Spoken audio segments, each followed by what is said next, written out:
नमस्कार, बहुत स्वागत है आप सभी का। आप देख रहे हैं न्यूज 18 और मैं हूं आपके साथ पूजा सचदेवा।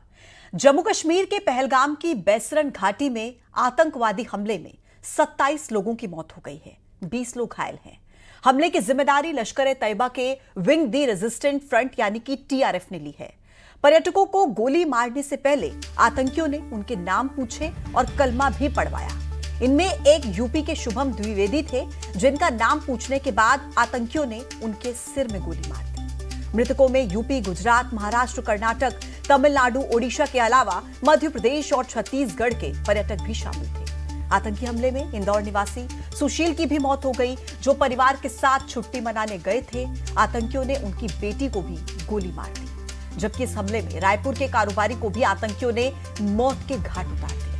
मध्य प्रदेश, छत्तीसगढ़ के 3 लोग इस आतंकी हमले में घायल हुए हैं, जबकि छिंदवाड़ा, चिरमिरी के कई लोग अभी भी वहां पर फंसे हुए हैं। इस आतंकी हमले को लेकर देश भर में गुस्सा है, विरोध प्रदर्शन का दौर है। सबकी मांग है कि आतंकियों को एक बार फिर से मुंह तोड़ जवाब दिया जाए। तो ये तस्वीरें आपके टीवी स्क्रीन पर हैं पहलगाम में, जहां पर देखिए प्रोटेस्ट किया जा रहा है, कैंडल मार्च किया जा रहा है, इंसाफ की गुहार लगाई जा रही है। श्रीनगर, जम्मू, अलग अलग जगहों पर किस तरीके से लोगों का गुस्सा, उधमपुर में आप देखिए, कटड़ा, रियासी, जहां पर लोग विरोध प्रदर्शन कर रहे हैं और उनकी तरफ से ये गुस्सा जाहिर किया जा रहा है। न केवल देश में बल्कि पूरे दुनिया में इस घटना का भारी विरोध हो रहा है और एक ही मांग यहां पर लोगों की तरफ से की जा रही है। वो मांग है कि खून का बदला खून, मौत का बदला मौत। और इसी को लेकर लोग सड़कों पर उतर आए हैं। उनकी तरफ से यह कहा जा रहा है कि अब घड़ी आ चुकी है जब निर्णायक बदला लिया जाए, निर्णायक डिसीजन लिया जाए। अलग अलग तस्वीरें आपके टीवी स्क्रीन पर चल रही हैं। पहलगाम में जो कुछ हुआ, पूरी दुनिया उससे स्तब्ध है, हैरान है, परेशान है। 27 लोगों की जान चले जाना, वो पर्यटक जो यहां पर घूमने आए थे। कश्मीर जिसे स्वर्ग कहा जाता है, लेकिन वो नहीं जानते थे कि जब वो इस स्वर्ग में पहुंचेंगे तो उनके साथ ये होगा, उनकी जान पर बनाएगी। और जो तस्वीरें लगातार अलग अलग हिस्सों से सामने आ रही हैं, ये तस्वीरें ये दिखाती हैं कि हिंदुस्तान आतंकवाद के खिलाफ एक है। हिंदुस्तान की आवाज बुलंद है, आतंक नहीं सहेगा हिंदुस्तान। इस बीच ये 4 तस्वीरें जो सामने आई हैं इन आतंकवादियों की, वो भी आपके टीवी स्क्रीन पर है। लगातार कोशिश की जा रही है, सुरक्षा बलों की तरफ से विक्टर फोर्सेस, स्पेशल फोर्सेस तैनात किए गए हैं ताकि ये भागने ना पाए। 24 घंटे का समय बीत चुका है इस आतंकी हमले का। बीते कल दोपहर को 3 बजे के आसपास यह हमला हुआ था और उसके बाद से ये कार्रवाई वहां पर चल रही है, एक्शन लिया जा रहा है। इस बीच स्केच जारी किए गए हैं ताकि जल्द से जल्द इन आतंकियों को पकड़ लिया जाए। ये देखिए तस्वीरें, और न्यूज 18 आप तक हर वो अपडेट पहुंचा रहा है कि कब क्या हुआ। 27 लोगों की जान गई है। टूरिस्ट स्पॉट पर पहलगाम में यह हमला हुआ है और 15 मिनट तक यह खूनी खेल वहां पर खेला गया। नाम पूछा गया, धर्म पूछा गया, न राज्य पूछा, न जाति पूछी, न भाषा पूछी। सिर्फ पूछा गया तो उनका रिलीजन, उनका मजहब। हिंदू है? अगर हां है तो गोली मार दो, जान से मार दो। यानी कि उनकी पहचान हिंदू होना उनको मौत के पास लेकर आई। अगर वो हिंदू नहीं होता, वो मुसलमान होता, तो आज वो जिंदा होता। ये 27 लोग जो मारे गए हैं, ये क्यों मारे गए हैं? क्योंकि इनका मजहब हिंदू था। और इसी को लेकर देखिए लगातार जो तस्वीरें सामने आ रही हैं, वो संदेश देने की कोशिश इन लोगों की तरफ से की जा रही है। और इसी पर हम बात करेंगे। हमारे साथ 2 लोग इस वक्त चर्चा में मौजूद हैं। राहुल राज कांग्रेस के प्रवक्ता हैं और हमारे साथ इस वक्त डिफेंस एक्सपर्ट संजीव श्रीवास्तव जी हमारे साथ मौजूद हैं। संजीव जी, ये पहली दफा तो नहीं है ना कि किसी इस तरीके से किसी आम आदमी की जान ले ली जाए, किसी बेगुनाह की जान ले ली जाए। अब वो समय आ चुका है कि पीओके पर निर्णायक फैसला हो। आप क्या कहेंगे संजीव जी?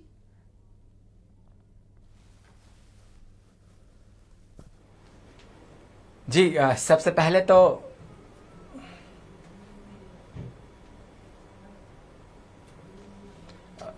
जी, मैं डॉक्टर ब्रह्मदीप अलूने हूँ मैडम। ठीक है सर, माफी चाहूंगी सर, बताइए सर। आपकी आवाज में कुछ दिक्कत है, मेरे पास डिले ऑडियो आ रहा है, मेरे पास डिले ऑडियो आ रहा है, मैं लौटूंगी। जी, अब आ रही है आवाज? हाँ सर, बोलिए बोलिए।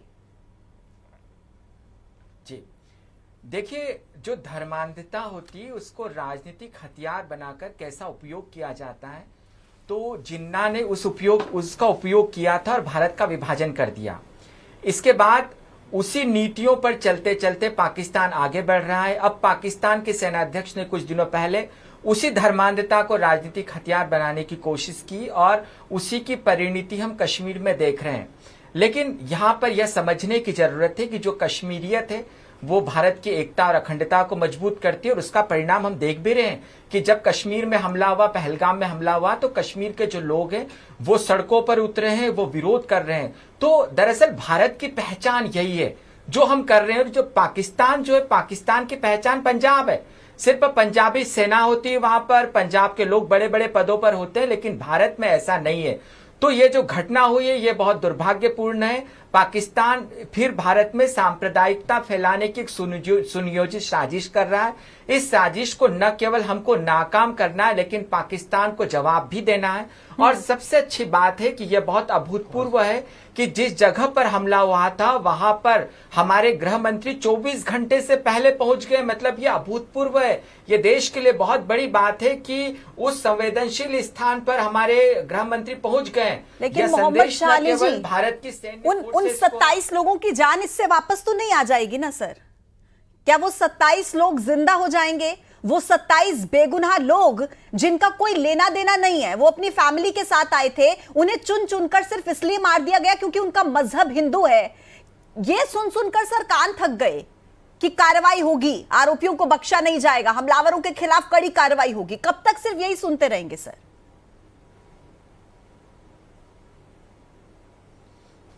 नहीं,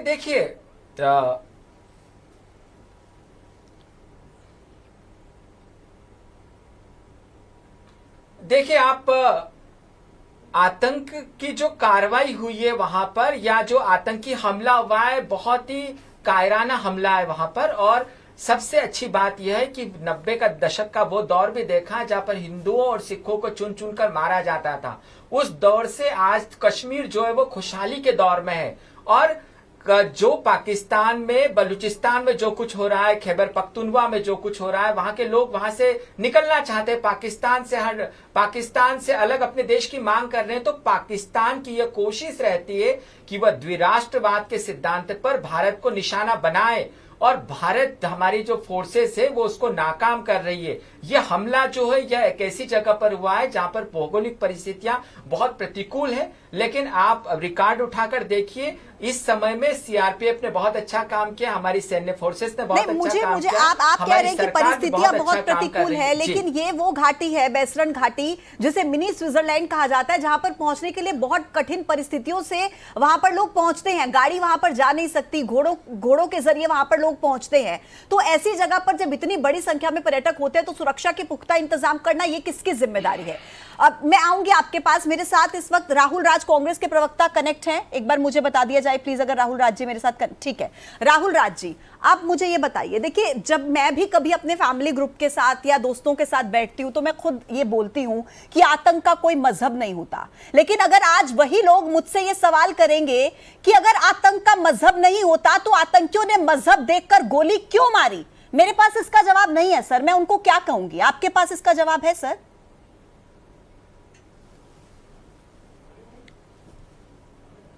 देखिए, जो हमारे अपने लोग इस हमले में मारे गए उनके प्रति हम श्रद्धांजलि अर्पित करते हैं।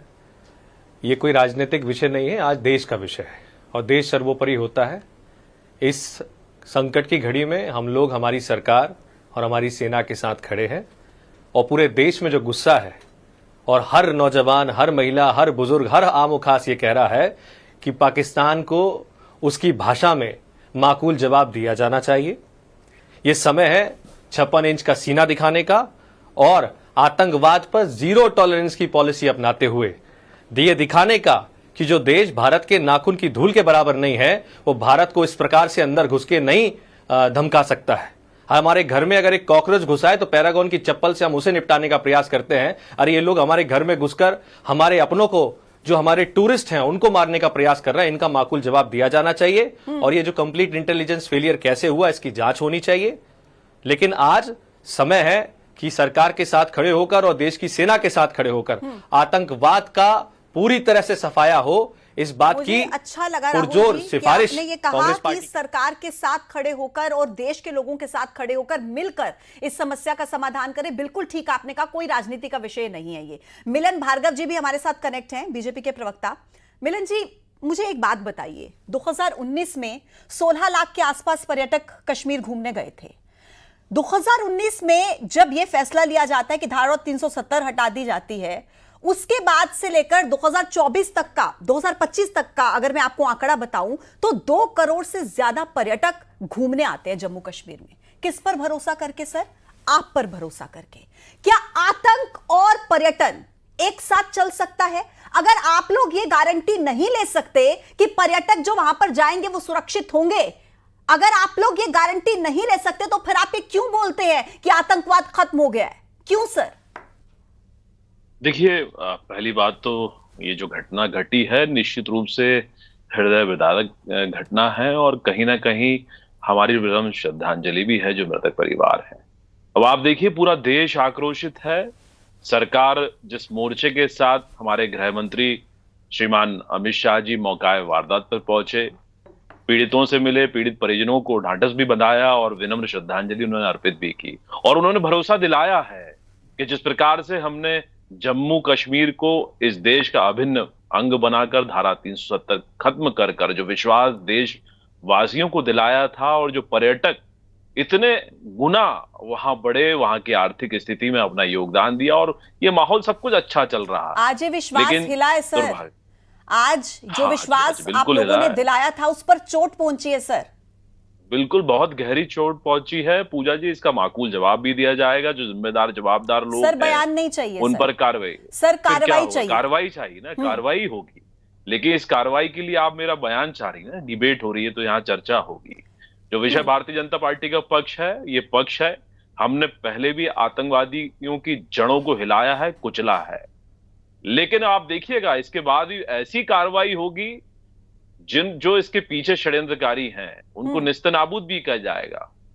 लेकिन दुर्भाग्य से वह राजनीतिक दल जिन्होंने पाकिस्तान को जन्म दिया, जो पाकिस्तान की हर चुनाव में जाकर मदद मांगते हैं, जिनके नेता पाकिस्तान परस्त बात करते हैं, कभी भी खिलाफ पाकिस्तान के नहीं बोलते हैं खुले मंच से, ये दुर्भाग्यपूर्ण है। कांग्रेस पार्टी के राष्ट्रीय अध्यक्ष के आप लगातार बयान देख लीजिए, सुबह से आ रहे हैं, उनमें एक भी बयान में पाकिस्तान का जिक्र नहीं है जो बताता है। नहीं, पॉलिटिक्स सर नहीं, कोई पॉलिटिक्स नहीं। मुझे राजनीतिक बयान आज इस डिबेट में नहीं चाहिए सर। पूजा जी, नहीं चाहिए तो आपको अभी राहुल राज जी को भी टोकना चाहिए था, जो अभी 56 इंच का सीना याद दिला रहा था। इस पर राजनीति उन्होंने की है। मैंने बोला है ना उनको सर। नहीं, सुन लीजिए, आप सुनिए ना, आप सुन लीजिए ना। मैं भरोसा दिला रहा हूं, हमारी सरकार का भरोसा है। जो हमने 19 के बाद तस्वीर वहां 25 में बदली और धारा 370 खत्म किसने की? हमारी सरकार ने की। जो वादा था वो निभाया। लेकिन आज भी वो लोग मंसूबे पाले हुए कि हमारी सरकार आ जाएगी तो हम 370 फिर बहाल करेंगे, आतंकवादियों को फिर पोषित करेंगे। ना आज देश में बम विस्फोट हो रहे थे, लेकिन मिलन भार्गव जी, दंगे हो रहे हैं। आप हिंदुओं की सुरक्षा का दावा करते हैं ना, आप लोगों की पार्टी हिंदुत्व की बात करती है, लेकिन अगर आप ही के राज में हिंदू पहचान होना गुनाह हो जाए, उसकी सजा मौत के रूप में मिले, तो सर ये कहां का न्याय हुआ सर? बिल्कुल पूजा जी, जो आपका प्रश्न है वो मेरा प्रश्न है, वो एक एक देशवासी का प्रश्न है। जो लोग कहते हैं कि साहब आतंकवाद का धर्म नहीं होता, उनको आज तमाचा है उनके चेहरे पर। हम तो पहले दिन से कह रहे हैं कि आतंकवाद का धर्म भी है, यहाँ पहचान भी है। और जिस प्रकार से धर्म पूछ कर, कपड़े उतार कर, ना उनसे पूछा गया कि आप मध्य प्रदेश के हैं, कर्नाटक के हैं, मेघालय के, अरुणाचल के, कहां के हैं, आप हिंदू हैं, तो ठोक दिया गया और मार दिया गया। ये दुर्भाग्यपूर्ण है और उनको करारा जवाब है। इस देश को जातीय हिंसा में, धर्म की हिंसा में बांट कर जो मजे लेकर सत्ता में बने रहना चाहते हैं, ये उनको करारा जवाब है। और हम तो पहले दिन से कह रहे हैं कि धर्म है, आतंकवाद का धर्म भी है और मजहब भी है। एक ही व्यक्ति है, एक ही तरह के लोग हैं, एक ही सोच है, कट्टरवादी सोच। इस कट्टरवादी सोच को कुचला जाए। आज आप मानते हैं कि आतंकवाद का मजहब है, हर मुसलमान आतंकी नहीं होता, लेकिन सवाल यह उठता है कि हर बार हर आतंकी मुसलमान क्यों होता है? बांग्लादेश से लेकर बंगाल तक और फिर कश्मीर तक मरने वाले भी सेम और मारने वाले भी सेम, क्यों सर? देखिए, मैं पुनः अपनी बात दोहराता हूं, ये कोई राजनीतिक डिबेट नहीं है और हमारे साथी को मैं गंभीरतापूर्वक सुन रहा था। दुर्भाग्यपूर्ण है कि वो आज भी इस प्रकार की बातें कर रहे हैं, लेकिन बतौर कांग्रेस पार्टी में आपसे पुनः कहूंगा, जो घटना हुई उसकी घनघोर निंदा करते हुए हम उम्मीद करते हैं कि सरकार जल्द से जल्द कठोर कदम उठाए। आतंकवाद के इस विषय पर पूरी कांग्रेस पार्टी का स्टैंड बहुत साफ है। हम सरकार और सेना के साथ खड़े हैं। सरकार अपनी कार्रवाई करे और जिन्होंने ये घटनाक्रम दिया है उस पाकिस्तान को माकूल जवाब दे। ये विषय राजनीति का नहीं है। मैं मेरे मित्र मिलिंद भार्गव जी से निवेदन करूंगा, संवेदना और संवेदनशील और मानव भावनाओं के आधार पर आज तो कम से कम इस प्रकार की टीका टिप्पणी से बचते हुए एक सुर में, एक वाणी में आप और हम मिलकर कहें कि राष्ट्र सर्वोपरि है। हम कह रहे हैं, हम आपके साथ खड़े हैं, आप कार्रवाई करिए। ठीक है सर। मोहम्मद शाह अली जी बताइए, कार्रवाई, क्योंकि देखिए ये बहुत ही सेंसिटिव इशू है और इस पर जाहिर तौर पर जब कार्रवाई होगी तो मुझे या आपको या किसी और को नहीं पता चलेगा, जब कार्रवाई हो जाएगी तभी पता चलेगा। ठीक है, मोहम्मद शाह अली जी मेरे साथ अभी कनेक्ट नहीं है। ठीक है, संजीव जी हमारे साथ कनेक्ट है। संजीव श्रीवास्तव जी, डिफेंस एक्सपर्ट, इस वक्त हमारे साथ कनेक्ट है। संजीव जी बताइए, क्या अब वो समय आ चुका है कि खून का बदला खून, मौत का बदला मौत और एक निर्णायक डिसीजन लेना ही होगा? अब आपको क्या लगता है संजीव जी? देखिए, मैं पूजा जी स्पष्ट रूप से कहना चाहता हूं कि ये जो आतंकी घटना हुई है, ये इस नए भारत को पूरी तरीके से अस्वीकार्य है। ये जो नया भारत है आतंकवाद की घटनाओं को बर्दाश्त नहीं करता है और हम जीरो टॉलरेंस।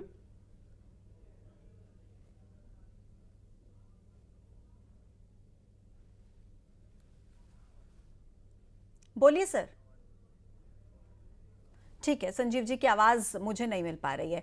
मिलन भार्गव जी, क्या उम्मीद अब आप लोगों से की जाए? सर, मैं जैसा कि कह रही थी कि ये बहुत सेंसिटिव इशू है, सुरक्षा का मुद्दा है और निश्चित तौर पर जब कार्रवाई होगी तो मुझे आपको इस तरीके से पता नहीं लगेगा, जब कार्रवाई हो जाएगी तब हमें पता लगेगा। तो उम्मीद हम आपसे कर लें कि बड़ी कार्रवाई आप करेंगे सर? पहले भी सर्जिकल स्ट्राइक के माध्यम से आतंकवादियों को घर में घुस के नेस्तनाबूद किया और इस बार भी करेंगे। जो जिम्मेदार हैं उनको छोड़ा नहीं जाएगा, बख्शा नहीं जाएगा, कब्र में गाड़ दिया जाएगा, ये तय मान के रखिए। लेकिन हम चाहते हैं कि हमारे जो राष्ट्रीय राजनीतिक दल विपक्ष में बैठे हैं वो सबूत ना मांगेंगे। वो हमसे ये नहीं कहेंगे कि सेना ने मारा है कि नहीं मारा, सबूत लाया जाए। ये दुर्भाग्यपूर्ण होता है। इसके बाद देखिएगा आप, जो कांग्रेस पार्टी आज कह रही है कि हम एक हैं, ये कांग्रेस पार्टी हमेशा पाकिस्तान परस्त बात करती आई, आतंकवादियों को पोषित करती आई और सबूत मांगती आई। और सेना को जिन्होंने गली का गुंडा कहा और सेना से ही सबूत मांग बैठे, ये आज भी देश भूला नहीं और ना भूलेगा। और मैं पूरा भरोसा दिलाता हूं, जिस जम्मू कश्मीर को भारतीय जनता पार्टी ने इस देश का अभिन्न अंग बनाया और बना रहेगा, उस विश्वास के साथ आतंकवाद को हम नेस्तनाबूद कर रहेंगे। ठीक है सर, बताइए राहुल जी, आप सरकार के साथ इस पूरे मसले पर खड़े हैं, लेकिन वो कह रहे हैं हम कार्रवाई करेंगे, लेकिन आप लोग जिस तरीके से आपने बालाकोट के समय पर किया था, फिर दोबारा से आप ऐसा ना करें। देखिए पूजा जी, मैं फिर अपनी बात दोहराता हूं, मुझे बड़ा अफसोस हो रहा है कि बार बार मेरे कहने पर भी मेरे भाई मिलिंद भार्गव जी इसे राजनीतिक विषय बनाने का प्रयास कर रहे हैं। आज जितना दुख मुझे है, आपको है, आज उतना ही दुख देश के हर आमो खास को है। हम फिर से कह रहे हैं, हम आपके साथ हैं, आप कार्रवाई करिए। पूरे देश में गुस्सा है, पाकिस्तान को उसकी भाषा में जवाब दीजिए, लेकिन बार बार इस पे राजनीतिक विषय बनाने का प्रयास मत करिए। मिलिंद भाई, हम बार बार कह रहे हैं, हमारी पार्टी की लाइन स्पष्ट है, हम आपके साथ खड़े हैं। पाकिस्तान को ला के दिखाइए। और जो 56 इंच की बात मैंने करी, हम तो कह रहे हैं ना, 56 इंच का सीना दिखाने का समय आज है। पाकिस्तान को उसकी भाषा में जवाब दीजिए और आतंकवाद का खात्मा करिए, ताकि भारत का आम नागरिक चैन की सांस ले सके और ऐसी घटनाएं दोबारा देश में कभी ना हो सके। राहुल भाई, जो आप जिस जिम्मेदारी से जिस शब्द को ले रहे हैं, क्यों खरगे साहब नहीं बोल रहे हैं पाकिस्तान का नाम? क्यों राहुल गांधी नहीं बोल रहे हैं? ये दुर्भाग्य है ना। राहुल गांधी जी ने अपनी बात स्पष्ट कर दी, उन्होंने कहा हम आपके साथ हैं। खड़गे जी ने कह दिया हम आपके साथ हैं, और कौन कहे? आज नहीं, आज कल इस या विषय हमेशा पर की तो बात सर पॉलिटिक्स मत सब कीजिए, आप आप सब दोनों कह से रहे मेरी हैं। रिक्वेस्ट है सर। सब कह रहे हैं। होना चाहिए सभी राजनीतिक दलों को, हम शुरू से कहते हैं, लेकिन मैं फिर कह रहा मिलिंद हूं भाई, आपसे कि राहुल भाई सर, राष्ट्र कुछ सर्वोपरि 27 है, लोगों की कम जान से कम चली इस गई भावना है के साथ और आतंकवाद उस का मुद्दे खत्म पर भी नहीं। राजनीति हो रही है, बहुत शर्मसार कर देने वाला है सर। जो व्यक्ति वहां पर, जो पर्यटक घूमने गए थे, जब अपने साथ अपने घर के लोगों की लाश लेकर जा रहे होंगे, आप समझ भी सकते हैं उन पर क्या बीत रही होगी। जो बीवी अपने पति को गोली खाता वहां पर देख रही होगी, जो बच्चा अपने पिता को गोली खाता देख रहा होगा, सर उस पर क्या बीत रही होगी। जिसके घर से एक भी व्यक्ति जाता है ना सर, जो खत्म होता है वो जानता है इसका दुख क्या है। राजनीति के चक्कर में सब कुछ यहीं का यहीं धरा रह जाता है सर। संजीव जी, आपका आखिरी कमेंट इस पर चाहूंगी। देखिए पूजा जी, देखिए मैं आपके चैनल के माध्यम से ये अनुरोध करना चाहता हूं कि आज का जो दिन है उस पे राष्ट्र को एक मत और एक भाषा में बात करने की आवश्यकता है। आरोप प्रत्यारोप का ये समय नहीं है, दिन नहीं है, और राष्ट्र के ऊपर एक बड़ा संकट आया है और इस संकट को इस राष्ट्र के द्वारा रिस्पॉन्ड किया जाएगा और इन आतंकियों को उनके अंजाम तक पहुंचाया जाएगा, और इसमें कोई दो राय नहीं होना चाहिए। जैसा कि मैंने कहा कि आज की जो सरकार है, आज का जो नया भारत है, वो आतंकवाद के विरुद्ध जीरो टॉलरेंस की पॉलिसी पर तो चलता ही है। साथ ही साथ मैं ये भी कहना चाहता हूं कि आतंकवादियों के द्वारा जो की जाने वाली घटनाएं हैं, उसको ये जो नया भारत है न तो कभी भूलेगा और न माफ करेगा। और ये जो चीज है, ये आज हम इजराइल से और यूनाइटेड स्टेट्स ऑफ अमेरिका से, यूरोपीय राष्ट्रों से सीख सकते हैं, और ये हमें अपने स्ट्रेटेजिक कल्चर में शामिल कर लेने की जरूरत है कि आतंकवाद जो अगर किसी ने किया है तो उसको उसके अंजाम तक पहुंचाया जाना नितांत आवश्यक है। सरकार बहुत बड़ी कार्रवाई इस पर करते हुए खून का बदला खून से ही लेगी, क्योंकि इस वक्त हिंदुस्तान इसके सिवा तो और कुछ नहीं चाहता। बहुत धन्यवाद आप सभी का मेरे साथ जुड़ने के लिए, चर्चा करने के लिए। इस बुलेटिन में मेरे साथ अभी के लिए फिलहाल इतना ही। खबरें आगे भी जारी रहेंगी, आप देखते रहिए न्यूज़ 18। नमस्कार।